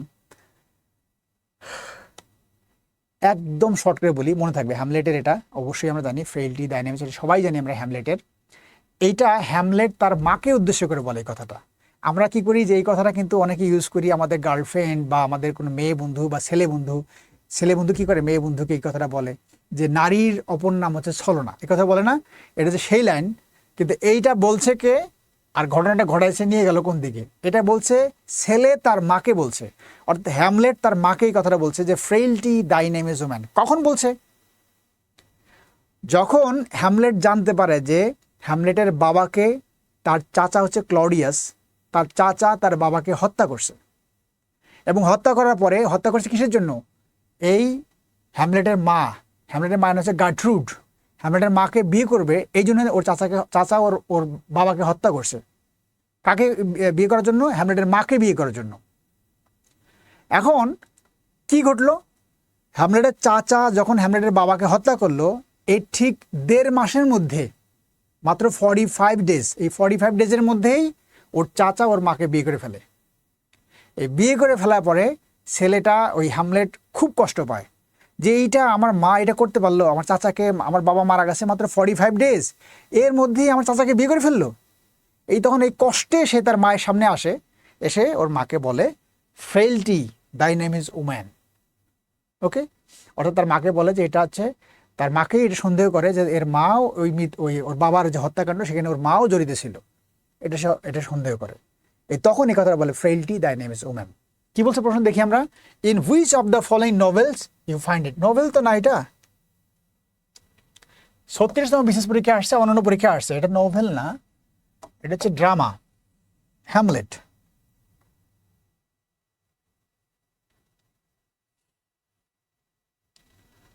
If winter comes, can spring be far behind? If winter comes, can spring be far behind? এটা তো আমরা জানি বোধহয়। এটা হচ্ছে, মানে আমরা তো এটা মানে সবাই জানি, তাই না, যে রাত হলেই ভোর হবে। হ্যাঁ, এটাই তো ব্যাপারটা। কখন বলে? একটা কবিতা আছে পার্সি বিশি শেরির, কবিতার নাম হচ্ছে ode to the west wind. Ode মানে হচ্ছে গান, ode to the west wind, পশ্চিমা বায়ুর গল্প, মানে কি কবিতা, গান। ওড মানে হচ্ছে গান, পশ্চিমা বায়ুর বা পশ্চিমা ঝড়ের গান, ঠিক আছে, ode to the west wind. এই কবিতার মধ্যে শেলিকে বলা হয় poet of revolution, poet of revolution বলা হয়, ঠিক আছে। এই কবিতার মধ্যে শেলি কি করে? শেলি সবকিছু বলার পরে, হ্যাঁ, দেখা যায় কি অনেক বর্ণনা দেয়, ঝড়ের বর্ণনা দেয়। হ্যাঁ, ঝড়ের বর্ণনা দেয়, সেইখানে ভেতরে অনেক কিছু কথা বলে। মানে একটা কি বলে, ফার্স্ট লাইনটা কি আছে, এটা ফার্স্ট লাইনটা ভুলে গেলাম। Oh lift me as a leaf, a cloud, I fall upon the thorns of life, I bleed, এরকম একটা লাইন আছে ফার্স্ট লাইনটা। তো এরকম কি হয় যে বলে যে এরকম কি, যে ঝড় যেরকম আসছে, ঝড়ে সব পাতাটা উড়ে নিয়ে যায়। তো মানে শেলির কথা অনুযায়ী যে ঝড় যেরকম পাতাটা উড়ে নিয়ে গেল, তার মানে এই যে ঝড়ের যে শক্তি, এই শক্তি যদি আমার হইতো, তাহলে আমি এরকম কি করতাম, যে সমাজের যত অন্যায় আছে, অত্যাচার আছে, সবগুলো আমি এগুলা সরিয়ে দিতে পারতাম, সমাজের সব অন্যায় আমি দূর করতে পারতাম। ঠিক আছে, এই লাইনগুলো বলতে বলতেই লাস্টে যে বলে যে ইফ উইন্টার কামস, মানে এক সময় আশা আসবে, এক সময় এটা পরিবর্তন ঘটবে, এই সমাজের যে নেগেটিভ যে ঘটনাগুলো ঘটতেছে, মানুষের যে সেলফিশনেস, মানুষের যে সেলফ সেন্টার্ডনেস, এগুলো একসময় চেঞ্জ হবে, সেটা নিয়ে সে লাস্টে একটা আশার কথা বলে যে if winter comes can spring be far behind. তার মানে এটা কে বলছে? এটা বলছে শেলি। কিন্তু কোন কবিতা থেকে বলছে? এটা কিন্তু পরীক্ষা আসে, কিন্তু কবিতা হচ্ছে ode to the west wind, এটা মনে রাখতে হবে। Okay, 52, our sweetest songs are those that tell of a saddest thoughts. এটা খুব সুন্দর একটা লাইন, এটা নেওয়া হচ্ছে শেলির কোথা থেকে? ওড টু স্কাইলার্ক থেকে। এই যে এগুলো সবই ঘটনা আছে, এগুলো বলতে গেলে অনেক সময় লাগবে, আনসারগুলো বলে দেই। মানে আমাদের সবচেয়ে সুন্দর গান কোনটা, সবচেয়ে ভালো লাগে কোন গানটা, যে গানটা আমরা কষ্ট পাই, মানে যে গানটা আমাদের সবচেয়ে কষ্ট আছে, ওই কষ্টটা আমাদের মধ্যে রিলেট হলে ওই গানটা সবচেয়ে ভালো লাগে। আমরা দেখবো যে হিট গানগুলো 1-2 বার শুনলে কিন্তু খারাপ লাগে, মানে 1-2 বার শোনার পরে আর ভালো লাগে না। কিন্তু যে গানের মধ্যে স্যাড আছে, কষ্ট আছে, এই গান টিকে থাকবে। এই গান দেখা যায় বহুদিন পর্যন্ত এই গান চলতেছে, ওই গানে একটা আলাদা একটা জায়গা আছে। কারণ কি, ওইটাই হচ্ছে এইখানে বলছে যে our sweetest songs are those that tell of a saddest thoughts, সেটাই বলছে। এটা হচ্ছে কি টু এ স্কাইলার্ক কবিতা। এই লাইনে আগে কিন্তু আর একটা লাইন আছে, সেটাও খুব পরীক্ষা আসে, যে we look before and after. আমরা কি করি? অতীতের দিকে তাকাই এবং ভবিষ্যতের দিকে তাকাই। And pine for what is not, মানে কি, যে আমরা এটা কষ্ট পাই, কোনটা পাই নাই এটা নিয়ে কষ্ট পাই। ঠিক আছে, তাই পাই না? যে আমরা সবসময় কী করি, যে অতীতে কী হয়েছে সেটা চিন্তা করি, ভবিষ্যতে কী হবে সেটা চিন্তা করি, আর কি করি, যে এইটা পাই নাই, ওইটা পাই নাই, এই কষ্ট আমাদের জীবন যাচ্ছে, আরে এটা যদি হইতো কত ভালো হইতো, এগুলো কত কিছু আমরা চিন্তা করি। সেটা নিয়ে সে এক্সাম্পল দিয়ে তারপরে এই কথাটা বলছে যে our sweeter songs are those that tell of saddest. অর্থাৎ তোমার অতীতের যে দুঃখের যে ঘটনাগুলো আছে এটা নিয়ে তোমার হতাশ হওয়ার কিছু নাই, ওইটাই তোমার সবচেয়ে সৌন্দর্যের জায়গা। অর্থাৎ অতীতের যে কষ্টর যে জায়গাগুলো আছে ওইটাই হচ্ছে তোমার সৌন্দর্য, ওইটাই হচ্ছে তোমার ভালো লাগা, বিউটি অফ ইয়োর লাইকনেস। ওকে, এইটাই সে বুঝে দেবে। খুব সুন্দর কথা, কিন্তু এত মিনিংফুল যে এটা সময় কম দেখে আমি এই দিকে টানতে পারতেছি না, শর্ট করে বলে যাচ্ছি, বুঝে নিও। বাট খুবই মিনিংফুল, জীবনের সাথে এত রিলেট করা যায় এই জিনিসগুলা। Nature never did betray the heart that loved her. এটা কে বলছে? এইটা উইলিয়াম ওয়ার্ডসওয়ার্থ, তার বোনের নাম হচ্ছে ডরোথি। উইলিয়াম ওয়ার্ডসওয়ার্থের বোনের নাম হচ্ছে ডরোথি। ডরোথিকে উইলিয়াম ওয়ার্ডসওয়ার্থ বলে। উইলিয়াম ওয়ার্ডসওয়ার্থের বোন ডরোথি উইলিয়াম ওয়ার্ডসওয়ার্থের ফ্রেন্ড এসটি কোলরিজের সাথে প্রেম হয়। তো এসটি কোলরিজ কি থাকে? এসটি কোলরিজ থেকে আফিম খায়, গাঁজা খায়, নেশা করে। এসটি কোলরিজ কিন্তু নাম করা কবি। তো কি করে আফিম টাফিম খায়, তো ওর সাথে প্রেম হয়েছে, প্রেম হওয়ার ব্রেকআপও হয়ে গেছে। ব্রেকআপ হলে কি হয়, ডরোথি কি করে, খুব কষ্ট পায়, সে কানাকাটি করে, সে হতাশ লাইফ লিড করে। তখন ওয়ার্ডসওয়ার্থ বলে যে বোন তুমি কষ্ট করো না, তুমি ওরে বাদ দিয়ে তুমি নেচারকে ভালোবাসো। প্রকৃতি কখনো মানুষকে বিট্রে করে না, ঠিক আছে? কারণ এই জন্য উইলিয়াম ওয়ার্ডসওয়ার্থ কি বলা হয়? উইলিয়াম ওয়ার্ডসওয়ার্থ বলা হয় পয়েট অফ নেচার। ও নেচার ছাড়া কিছুই বোঝে না, ওর সব কিছুর মধ্যে নেচার। তার বোনকেও সান্ত্বনা দিচ্ছে কিভাবে, যে তুমি বরং ওর থেকে নেচারকে ভালোবাসো, নেচার তোমার জন্য সারা জীবন তোমাকে কখনোই বিট্রে করবে না, তোমাকে সবসময় ভালো লাগাটা দিয়ে যাবে। এটা ওর বোনকে বলে, nature never did betray the heart that loved her. তার মানে কে বলছে এটা? উইলিয়াম ওয়ার্ডসওয়ার্থ বলছে। কাকে বলছে? তার বোন ডরোথিকে বলছে। Who said cowards die many times before their death. আমি একদম শর্ট করে বলে যাই, মানে এটা বলছে যে কাওয়ার্ডস ডাই ম্যানি টাইমস। হ্যাঁ, তুমি যদি ভয় পাও, ভীতু চেতা হও, সমাজে বারবার মারা যাবা। এটা কে বলছে? শেক্সপিয়ার বলছে। কোনটা? জুলিয়াস সিজারের মধ্যে বলছে। জুলিয়াস সিজার না, হ্যাঁ জুলিয়াস সিজার। জুলিয়াস সিজারের মধ্যে বলছে এটা, cowards die many times before their death. যখন জুলিয়াস সিজারকে বলা হয় যে এবার তোমাকে মেরে ফেলবো, কিন্তু তখন ওকে আমি ভয় পাই না, মৃত্যুকে ভয় পাই না। হ্যাঁ, কাওয়ার্ডসরাই ভয় পায়, বারবার মারা যায় ওরা, এই কথাগুলো বলে। Better to reign in hell than to serve in heaven. এইগুলার কথা তোমরা সব শুনছো, বাট খুবই মিনিংফুল কথা, বাট সময় নাই। এটা দেখো যে বলছে কি কত যে এগুলা মিনিংফুল, এগুলো নিয়ে কত যে কথা বলা যাবে যদি বলা শুরু করি। এই জন্য ক্লাস নেওয়ার সময় কি হয়, মাথা টাথা গোলমাল লেগে যায়, কোন কথা কোন দিকে আসে, এত কথা বলে ফেলি যে এটা হয় যে অনেকের কি হয় যে মাথাটা গোলমাল লেগে যায়, স্যার এত কথা বলে কেন, কথা হয়ে যায়। ওকে, মানে better to reign in hell, মানে দোজকের মধ্যে যে রাজা হওয়া ভালো। বেহেশতের চাকর হওয়ার থেকে দোজকে রাজা হয়ে থাকা ভালো। কোন দিকে কথাটা বলছে? যে বেহেশতে যে মানে কি বলে, যে বেহেশতের জায়গায় একটা চাকর হব, এর থেকে দোজকে যে আমি রাজা হব সেটাই বরং ভালো। কে বলছে এটা? প্যারাডাইস লস্টে শয়তান আছে না, শয়তান এই কথাটা বলে। শয়তানকে যখন দোজকের রাজা করে দেওয়া হয়, দোজকে নিক্ষেপ করে দিয়ে বলা যায় যে দোজকের তুমি রাজা হয়ে থাকবা, তখন এই কথাটা বলে। কি বলে? যে better to reign in hell, দোজকের মধ্যে যে কি করতে পারি, মানে রাজত্ব করলে ওইটাই ভালো বেহেশতে চাকর হয়ে থাকার থেকে। ঠিক আছে, কোনটা এটা? প্যারাডাইস লস্টে। প্যারাডাইস লস্ট কে লিখছে? John Milton.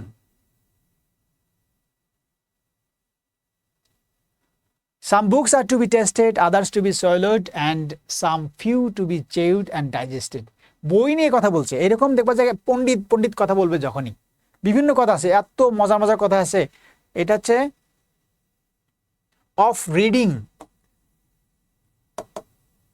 আমাদের একজন বিখ্যাত এসিস্ট আছে, ফাদার অফ এসিস্ট বলা যায়, বা মানে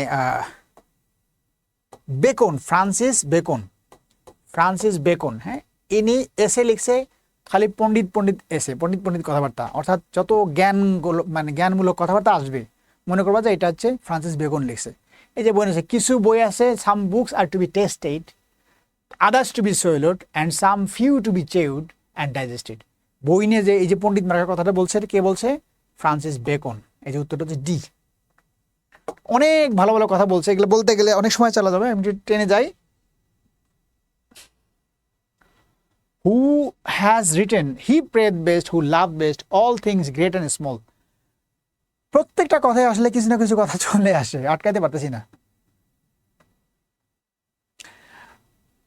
কি বলছে? He prayed best, who love best, all things. এটা হচ্ছে যে ওই যে গতকাল আমি বলছিলাম rime of the ancient mariner, ওই যে অ্যালিগরি, একটা গল্প যে বলে কি হয়, ওই যে আলবার্টাসের কাহিনী বোধহয় অনেকেই পড়ছো তোমরা। আলবার্টাস পাখিটাকে মানে কি জাহাজের মধ্যে মেরে ফেলে, তখন কি হয় যে জাহাজের সব বাতাস বন্ধ হয়ে যায়, তখন ওই জাহাজ একদম মাঝ সমুদ্রে আটকা পড়ে না খেয়ে এক এক করে সব নাবিক মারা যায়, লাস্টে একটা নাবিক শুধু থাকে। ওই নাবিকই গল্পগুলো বলে। ওই নাবিকটা ওই অভিশাপ থেকে মুক্তি পায় কখন জানো? সেটি হচ্ছে এই লাইনটা, অর্থাৎ একটা জাহাজের মধ্যে সব মানুষ মারা গেছে, শুধু একজন বেঁচে আছে। এই লোকটা কি করে যে ওই যে পাখিটাকে মেরে ফেলছে ওই পাখিটা তার গলার মধ্যে ঝুলিয়ে দেয়। ঝুলিয়ে দিলে তখন শুধু সেই মারা যায় না, বাকি সবাই মারা গেছে। তখন এই নাবিকটা কি করে, এই জাহাজের যে একটা পার, এটা জাহাজ, এইখানে বসে আছে নাবিকটা, ঠিক আছে, এখানে বসে আছে, বসে থেকে এখানে সমুদ্রটা দেখতেছে, মানে শুয়ে আছে, তার তো শরীরে শক্তি নেই, খাওয়া দাওয়া নাই, কিছু নাই, এটা সমুদ্রের পানিগুলো দেখতেছে এখান থেকে, এটা নাবিক এখানে দেখতেছে, শুয়ে থেকে দেখতেছে, দেখে যে এই নিচের মধ্যে এই পানির মধ্যে থেকে ছোট ছোট সাপের বাচ্চা কিলবিল করতেছে, অনেকগুলো সাপের বাচ্চা এখানে পানির মধ্যে কিলবিল করতেছে। এটা দেখার পরে ওই নাবিকের মনের মধ্যে এমন একটা দয়া আসে, তখন সে বলে যে আহ কি সুন্দর বাচ্চাগুলো, অর্থাৎ যে সাপের বাচ্চাগুলো কিলবিল করতেছে বাচ্চাগুলো দেখতে কি সুন্দর। এই যে কি সুন্দর কথা বলে, তার যে এই যে জীবের প্রতি তার যে দয়া তৈরি হয়, দেখো কত সুন্দর কথা, জীবের প্রতি তার যে দয়া তৈরি হয়, তখন সাথে সাথে তার এই যে অভিশপ্ত যে মালা, এই মালাটা তার গলাতে পড়ে যায়, সে অভিশাপ মুক্ত হয়ে যায়। আস্তে আস্তে ওই জাহাজটা একা একা কি করে যে সমুদ্রের তীরে ভেড়ে এবং সে সমুদ্রের মধ্যে নামে, সে মুক্তি পায়। কখন মুক্তি পেল? যখন সে জীবের প্রতি তার ভেতর থেকে একটা দয়া তৈরি হলো। সে প্রথমে একটা জীবকে হত্যা করছে, নিষ্পাপ একটা জীবকে হত্যা করছে, তার জন্য সে শাস্তি পেল। তারপর যখন জীবের প্রতি তার যখন মায়া দেখালো, জীবের প্রতি তার যে দয়া যখন আসলো, তখন তার সব অভিশাপ থেকে সে মুক্ত হইল। এখানে কি মেসেজ পেলাম? ওই কথাটাই বলছে, হি প্রেড বেস্ট, মানে বলছে ওই প্রেয়ারটা, ওই নামাজটা বা ওই যে ইয়াটা, সেটাই সবচেয়ে বেস্ট। কি বলছে এটা? Who love best all things great and small, যে বড় এবং ছোট, মানে কি বলে এটা,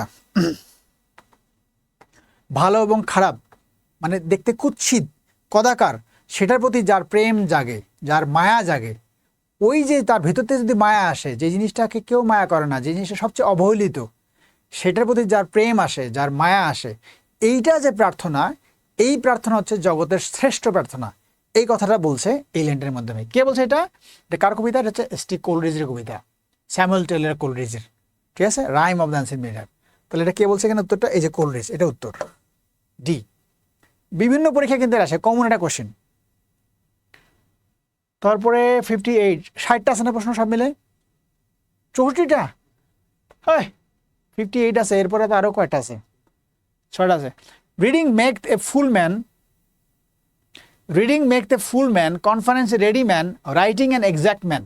মানে বলছে কি, রিডিং একটা মানুষকে পরিপূর্ণ মানুষ করে, মানে রিডিংটা। কনফারেন্সে ready man, writing an exact man, যদি মানে লেখালেখি কি করে, তাকে এক্সাক্ট মানুষ করে। এই যে জ্ঞান গর্বমূলক কথা কি বলছিলাম, যদি জ্ঞান গর্বমূলক কথা হয় তাহলে কি হয়, সেটা লিখবে বেকন, এই যে ফ্রান্সিস বেকন, তার মানে এটা বেকনের হবে। 59, oh lift me as a wave, এই যে লাইনটা কইতে যে ভুলে গেছিলাম, ওই যে ode to the west wind কবিতার জন্য প্রথম লাইনটার কথা যখন বললাম আমি, কিছু মনে আছে কিছু মনে নেই, বললাম না, সেই লাইনটা এটা। ও লিফট, ওই যে if winter comes can spring be far behind, যে লাইনটা বললাম ওইটার আগের লাইন এটা। কতবার পরীক্ষা আসছে? Oh lift me as a wave, a leaf, a cloud, I fall upon the thorns of life, I bleed. This quotation is P B. Shelley, মানে পার্সিবিসি শেলির কোনটা থেকে নেওয়া হয়েছে? ওই যে তখন লিখলাম আমি, নিশ্চয়ই মনে আছে, ode to the west wind, এই যে ওড টু দ্য ওয়েস্ট উইন্ডে আসছে। কতভাবে পরীক্ষা কোশ্চেনগুলো আসে, এগুলো একটু পড়তে হবে। এটা কিন্তু বলছি আমি একটু আগেই। But I have promise to keep and Miles to go before I sleep, বিখ্যাত একটা লাইন। এই লাইনটা হচ্ছে যে কি, আমি যখন আগে যখন বক্তব্য দিতাম কোথাও বড় বড় অনুষ্ঠানের মধ্যে, ফিনিশিং লাইনটা, হ্যাঁ এটা বলা, কিন্তু এই লাইনটা ইউজ করা খুব সহজ। আমি এর আগে যে মন্ত্রী মহোদয়ের সাথে কাজ করছি, মন্ত্রী মহোদয় উনি কয়েকটা বক্তব্য শেষ করার সময় এই লাইনটা বলতো, খুব বিখ্যাত লাইন, তোমরা ইউজ করতে পারো। লাইনটা হচ্ছে যে কি, the roads R lovely dark and deep, আমার মনে হয় সবারই অনেকেই জানা আছে এটা। The roads R lovely dark and deep, I have promises to keep, Miles to go before I sleep, Miles to go before I sleep, আছে না? আছে, হ্যাঁ। Rhodes R lovely dark and deep, but I have promises to keep, miles to go before I sleep, miles to go before I sleep. কি সুন্দর line, Robert Robert frost হচ্ছে এই যে Robert ফ্রস্টের কবিতা কোনটা এটা? Stopping by woods on a snow evening, এই কবিতার একটা লাইন, বিখ্যাত লাইন, পরীক্ষায় এই জন্য আসে, হ্যাঁ বিভিন্ন পরীক্ষা আসে কিন্তু। Robert frost. Come, live with me and be my love, and we all the pleasures prove that hills and valleys, dale and fields, and all the crazy mountains yield. These are a few lines of a poem of a great poet. Who is the poet? এটা কার কবিতা? এটা মনে হচ্ছে এটা হচ্ছে ওই যে Christopher মার্লোর যে বিখ্যাত যে লাইনটা, ওইটা থেকেই ক্রিস্টোফার মার্লোর। হ্যাঁ, অ্যান্সারগুলো বলে দিই শুধু। Water water everywhere, not a drop to drink, এটাও কি ওই যে rime of the ancient mariner, সবখানে পানি আর পানি, ওই যে একটুকে যেটা বললাম জীবে যে প্রেম করে সেই কথাটার মধ্যে সবখানে পানি আর পানি। কেল বলছে এটা? কোলরিজ বলছে, যে কোলরিজ। Answer C. শুধু আনসারগুলো বলে যাই, হয়ে গেল। এই যে কোলরিজ, সবখানে পানি আর পানি, এগুলো পড়ে নিও। There are more things in heaven and earth, Horatio, than are dreamed of in our philosophy. এগুলো হ্যামলেট ওর ফ্রেন্ড, হ্যামলেটের ফ্রেন্ডের নাম হচ্ছে হোরাশিও। এই যে হোরাশিও হচ্ছে হ্যামলেটের ফ্রেন্ডের নাম, হ্যামলেট ওর ফ্রেন্ডকে উদ্দেশ্য করে বলেছে। যদি হোরাশিও যদি দেখো তাহলে বুঝবে এটা হ্যামলেট থেকে আসছে। তার মানে কোথা থেকে? হ্যামলেট করে। এই যে এটা উত্তর। শেষ কটা ছিল? 64। হ্যাঁ শেষ। এখানে নাম্বার দেওয়া আছে, এটা বিজ্ঞাপনের একটা ব্যাপার। তোমরা যদি মনে করো বিসিএস কোর্সে, বিসিএস এ 46 তো পরীক্ষা সামনে দিবে, যারা পরীক্ষা দিবে সামনে 47 যদি দিবা, বা 48-এ যারা ভালো প্রিপারেশন নিতে যাচ্ছ, যারা 48-এই মনে করতেছে একবারে ক্যাডার হবা, 47-এ যাদের মনে হচ্ছে যে না সামনে 47-এ আমি একটু ভালো করে পড়াশোনা করে ক্যাডার হব, তাদের জন্য বিশেষ 47-এর জন্য একটা ব্যাচ আছে আমাদের, আর 48-এর জন্য ব্যাচ আছে। একটা বিজ্ঞাপন দিচ্ছি তোমাদেরকে, তো ওই ব্যাচগুলো দেখতে পারো। ঠিক আছে, আজকে অনেক কথা বললাম। যারা যুক্ত ছিল, এখন যুক্ত যারা আছে তারা আমি জানি না, তোমাদের আমি খুব কৃতজ্ঞ এতক্ষণ তোমরা যুক্ত আছো। বিদায় নিচ্ছি, আল্লাহ হাফেজ, আরেকদিন দেখা হবে, টাটা।